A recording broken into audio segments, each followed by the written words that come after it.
Hi, what's going on, guys? Welcome to A-Train Gaming, and in today's video I'm going to be talking about my likes and dislikes and thoughts on a whole on Advanced Warfare, now just coming to the last couple months of its life cycle. And then I'm also going to be talking about what I'm expecting and what I'm looking for out of Black Ops 3. So in the background today is a 51-12 gameplay on Green Band. It's good gameplay. I think I start 11-0, and I get a lot of knives in here, and I go on a couple of good streaks, so I hope you enjoy that. Let's get right into the video. Starting with Advanced Warfare, we'll first hit the likes. There's not many, but I'll hit the few likes of this game that I like. Number one, I think they nailed on the head was customization. Ghost implemented customization for the first time, but it was very bland. There weren't a lot of options, but it was still a good idea. Advanced Warfare hit it out of the park, you know. Sometimes there's probably too much, like the Brain Exo and the Kraken gear, there's a little bit too much I would never actually wear in war, but you know, I've had too much customization and not enough, and there's so many combinations of gear, and there's so much gear that they put in with patches and with DLCs. So it seems like new gear is coming out all the time, and you're bound to find a customization you like. So I love that aspect of it. In terms of customization, the best part of the game is by far supply drops. There's nothing better than seeing the yellow box and that big noise it makes when you get a supply drop. The only reason that I stuck with the game this long, I took a big break from it, but the reason I came back was supply drops. Advanced supply drops, getting it at level 20, 30, 40, and 50 makes me want to grind the game. I can't tell you how many times I wanted to go to bed, but I would be like level 39, and I was like, I have to play one more to get this advanced supply drop. So that is saying something, that the best part of this game isn't even the gameplay, it's the supply drops. It's just such an addicting feeling to get those, and it makes you want to play the game even more. I'm a big fan of the graphics. Probably has to do more with next gen than it does Sledgehammer itself, but it's very clean and you can see people across the map really well. The color design is very similar to that of Treyarch and not Infinity Ward's kind of grayish coloring they're kind of known for. I remember my biggest knock on Ghost was that I couldn't see people across the map on maps like Sovereign or Octane. Octane is very bright and Sovereign is very dark, and I had trouble seeing people 20 feet in front of me. And in this game you can see people jumping from across the map or running across the map from all the way across the map, and it's very clean. I like these graphics, and I hope it's very similar to that in Black Ops 3. I think it is from what I've seen, so that's a good job they did there. The whole movement, the whole EXO aspect of this game, it's very 50-50 for me. I don't really like it that much, but I do think they did a great job doing it. I just don't know if this was the game in the series that was ready for all this movement. I think it would have been better suited in a different game, but nonetheless, they did a good job making it. You know, your movements are good. You can go where you want to go.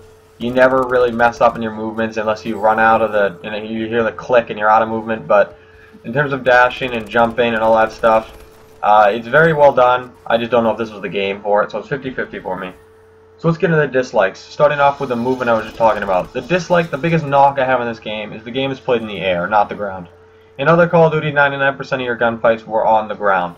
The only time you would get a gunfight in the air is if you were jumping off of a building, what was a disadvantage, or a jump shot, a little bit of a jump shot, which wasn't that much of a game changer.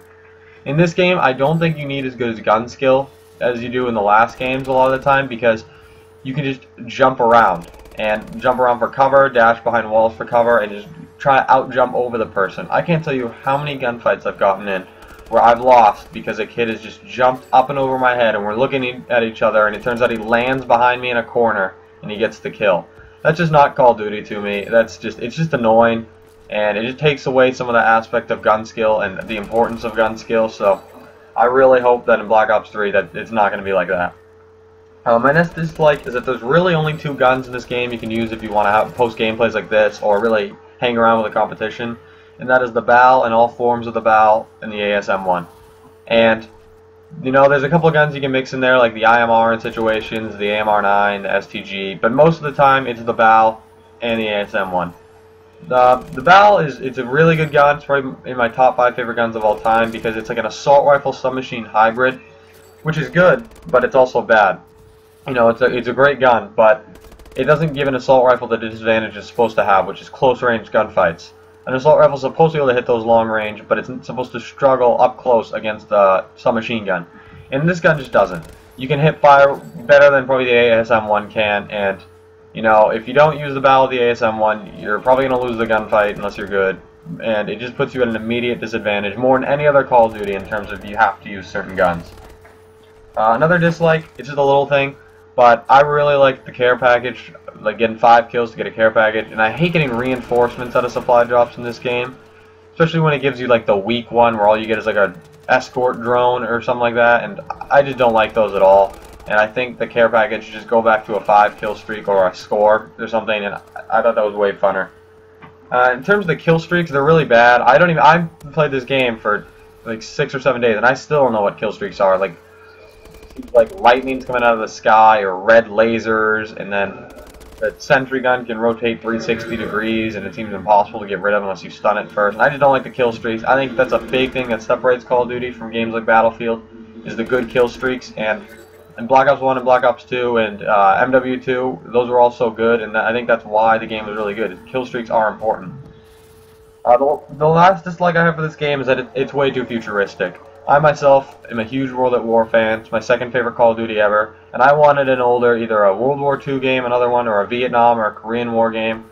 But we just keep seeming to jump in the future, and it started with Black Ops 2, then with Ghosts, and then to this game, and this game is just way out of control with the futuristic stuff. It's not even Call of Duty at this point, really. I mean, it is, but all this movement and all these little things, you can throw around those little drones that's like a Blackbird that follow people around. It's just way too futuristic. It's way too much. I hope Black Ops 3 sort of narrows that down. I think Black Ops 2 found a good mix of how much you can get away with futuristic, but you have to keep the aspects of Call of Duty. So that, in this game, I wasn't a huge fan of.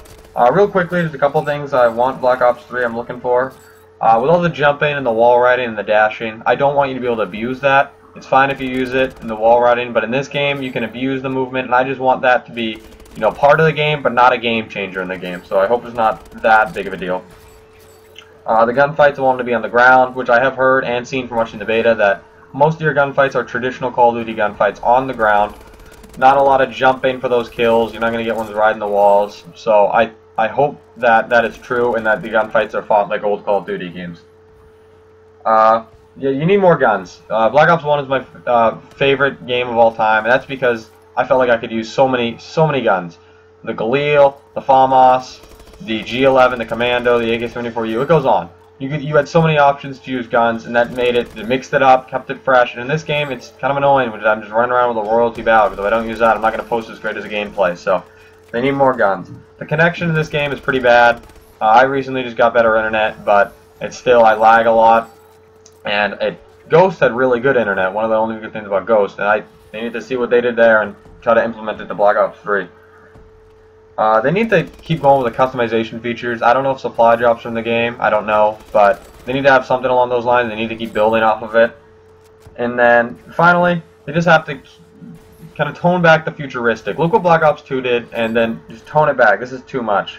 That's going to be it for the video today, guys. The gameplay wrapped up here. We won 85-58, 51-12 with 42 confirmed, so it was really good gameplay.